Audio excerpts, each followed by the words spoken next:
So yeah, like I said, Deejay Kriel in the house. It's not just him. He's brought his beautiful wife, and he's got the strap right there. So we're going to have a look at that strap a little bit later. But Deejay, first of all, congratulations. The first time I've had a chance to congratulate you on becoming yet a world champion yet again. Thank you very much, man. I'm stoked. I'm sure I can just see it in your face. You're absolutely chuffed. We're going to chat a little bit about that fight, but first of all, let's just take a run through at some of the big punchy kicky action took place around the world. Are you at UFC 77? Yes, I was. Is this your first MMA event? Oh no, I've been to a few of the UFC. I mean, my uncle fought in the UFC. I went to plenty of them. So, okay. Yeah, this one I was there though. I was supporting one of my friends, Ricky, mashallah. Yeah. Unfortunately, he lost, but he gave a good fight, and he'll bounce back. Very disappointed with Ricky's performance. Of course, but I think he will bounce back, and I hope he gets a rematch. I just think he needs to work on a few more things, and I'm sure his coaches. I think he was a bit gun shy, He was very static. He could have let go more. I've seen Ricky, and I believe he could have let go more. Yeah, very, very disappointed. I mean, I spoke to him. I think it was 2 Fridays ago in the build-up to the event. Really, really excited to see what he was going to do. Yes, and I just very, very disappointed at what ultimately came out of Ricky in that fight. Hoping to see him back bigger, stronger, a lot wiser. Yes. I just thought it was a terrible movement on his part. Of course.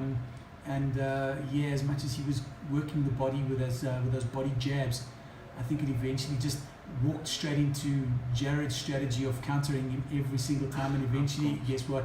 Fight over. Yeah, and I mean, I've seen Ricky, he can punch, he can box very well, and I think he should have just kept it standing up. And also like I said, he never let go. He just didn't.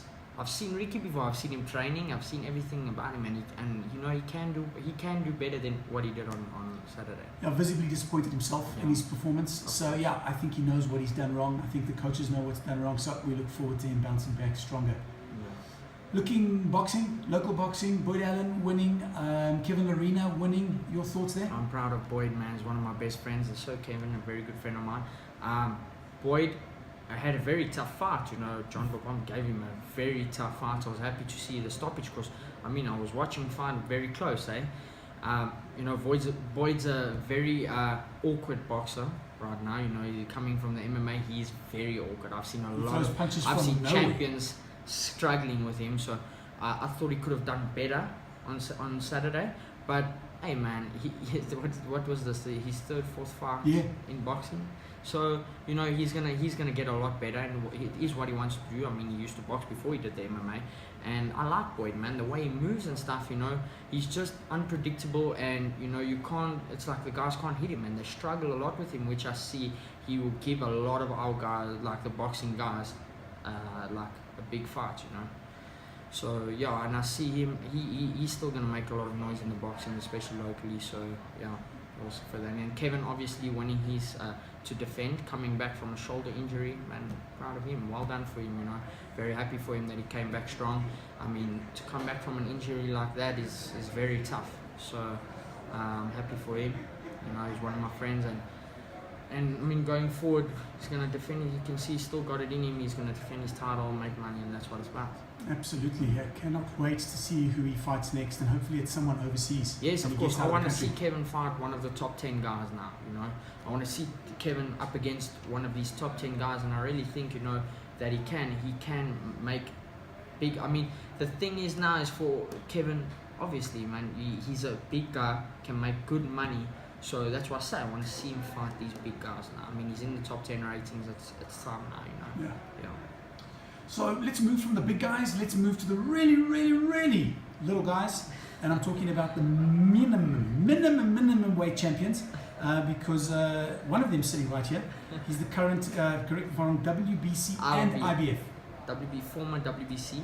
What happened with the WBC? Vacated. Did you vacate it? They vacated the international belt, and now I'm the IBF world champion. So you're the current IBF world champion, minimum weight champion of the world. Of the world.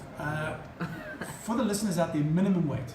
You cannot get a lighter fighter than you. No. So you are essentially the smallest champion in the world. Smallest champion in the world. Ish.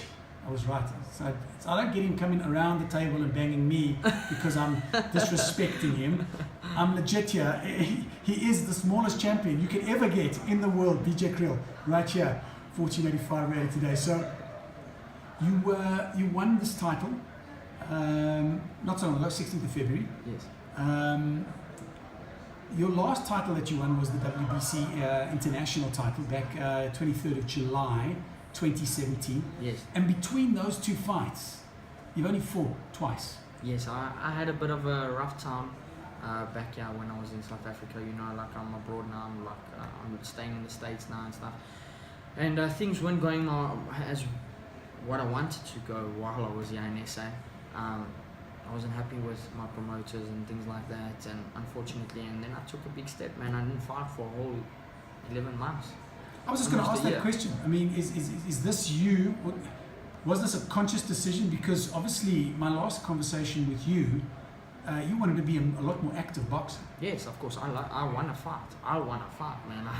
I love fighting, and I believe you have to fight a lot, you know, because especially at my age, and you know, I want to fight a lot. I want to fight at least, even though I'm a champion, I'd like to fight a minimum like 3-4 times a year, which I'll get that this year. You know, I will fight that many times this year. I know that, but I mean, for 11 months I never fought because of changing, going to the US and things like that, and I went through a bit of a rough time, you know, because July last year I was supposed to fight, and I put off the fights. I wasn't happy with terms and things, and that's when I decided to go to America.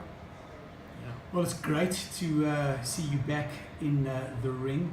But I was looking at your career. The fight in February was your very first fight outside of the country. Yes. So the first question is, how different is it fighting off home soil? It was crazy, man. I mean, I had people booing me for the first time. I mean, you know, Empress Palace, I fight at Empress, I bring a lot of people, the whole crowd's crazy, DJ.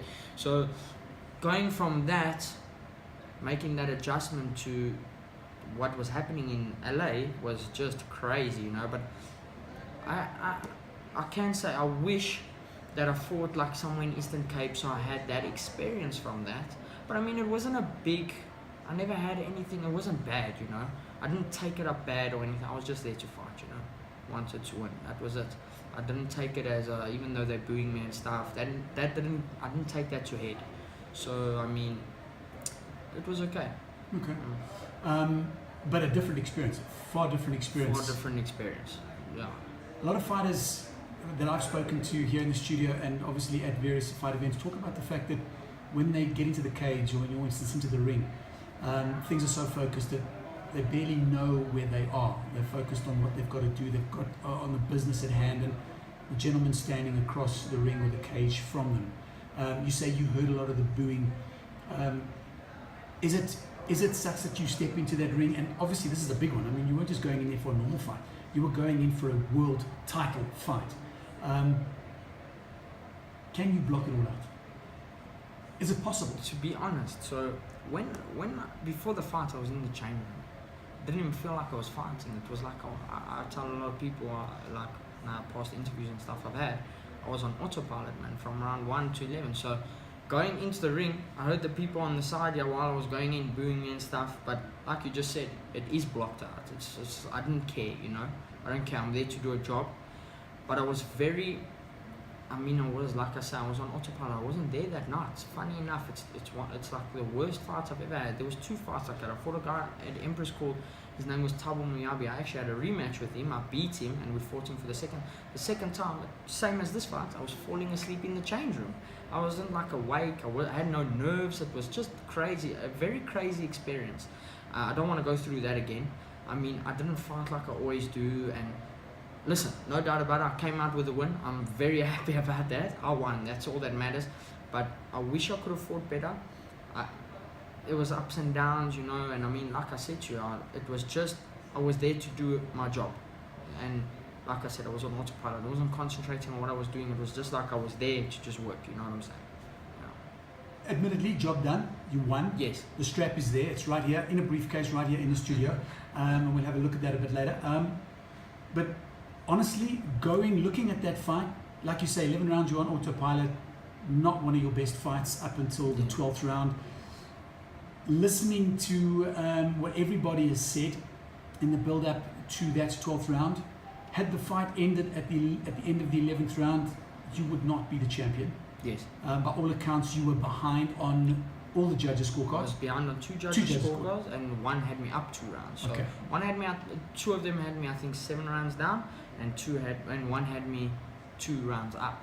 Okay, so first of all, let's forget about that BS, because how that possibly happens in boxing or any sport, because all 3 of those people are watching exactly the same thing. Fight, but maybe one is watching pay-per-view and the other one is watching it sort of slightly delayed. Not too sure, really, but that's a discussion for another time. I think he was interested in American football, one of them.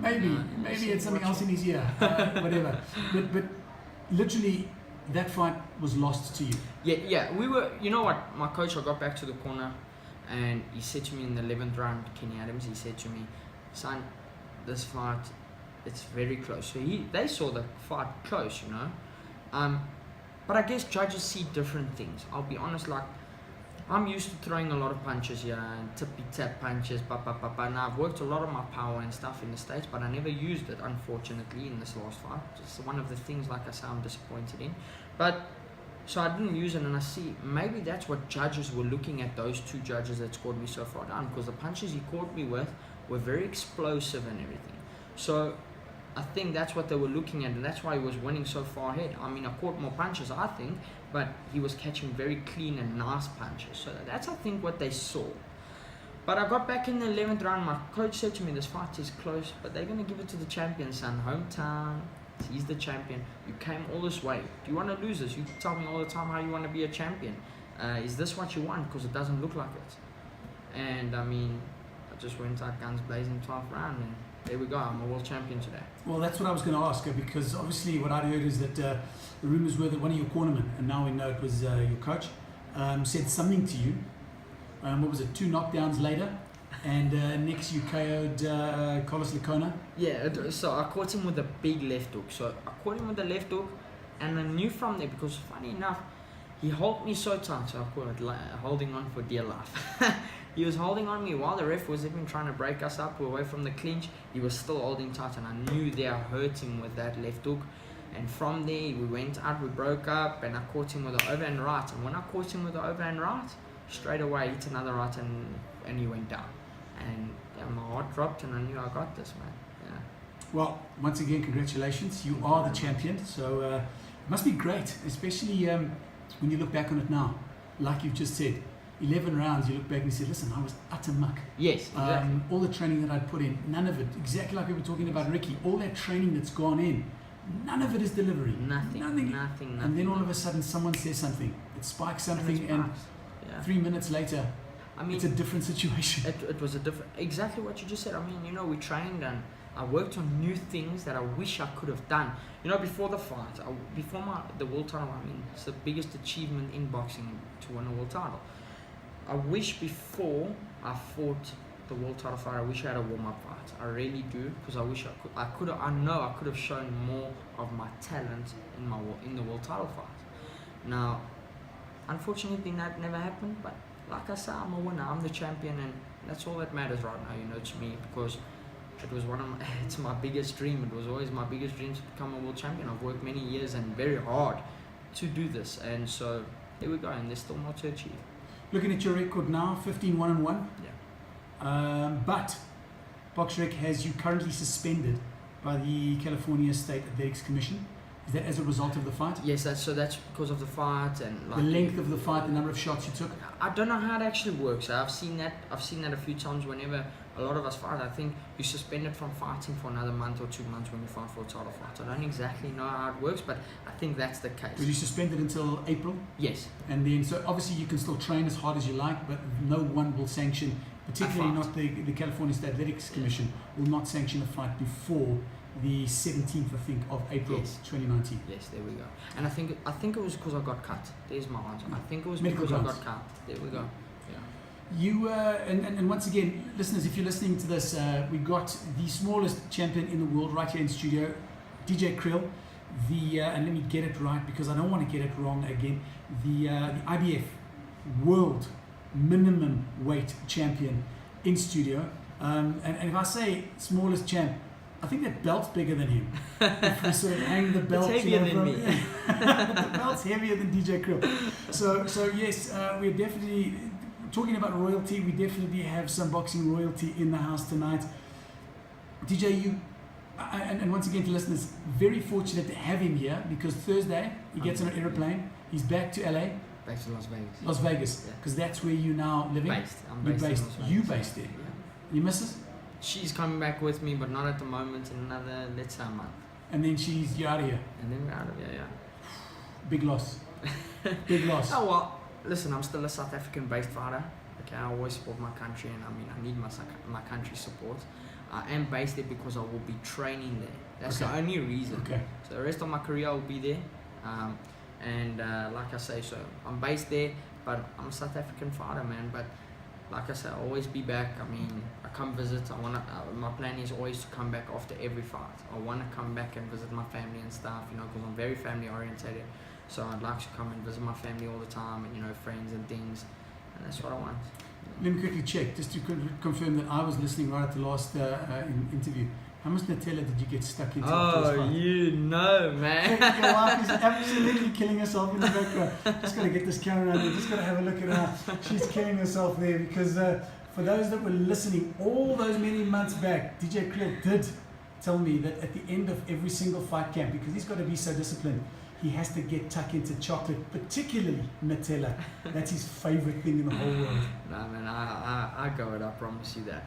Like, I mean, after every fight, but I gotta say, I've been eating a lot of junks after the fights. A lot of people have been feeding me, like force feeding me food. Since I've been back, yeah, I mean, I've been eating good food, so I'm happy. But now, hey, Thursday I get back, Friday, Monday starts training. Monday I start with work again, and that's what's nice. You know? Is there an immediate rematch with Licona? Oh no. Unfortunately, I heard Licona after the fight he had bleeding on the brain, so I don't know. Oh my word. Yeah, it's terrible, man. But that's the sport, eh? That's the sport, and that's what we risk, man. We risk to know that you could actually die in the ring, man. So, but like I say, so I don't think he'll be fighting for a while.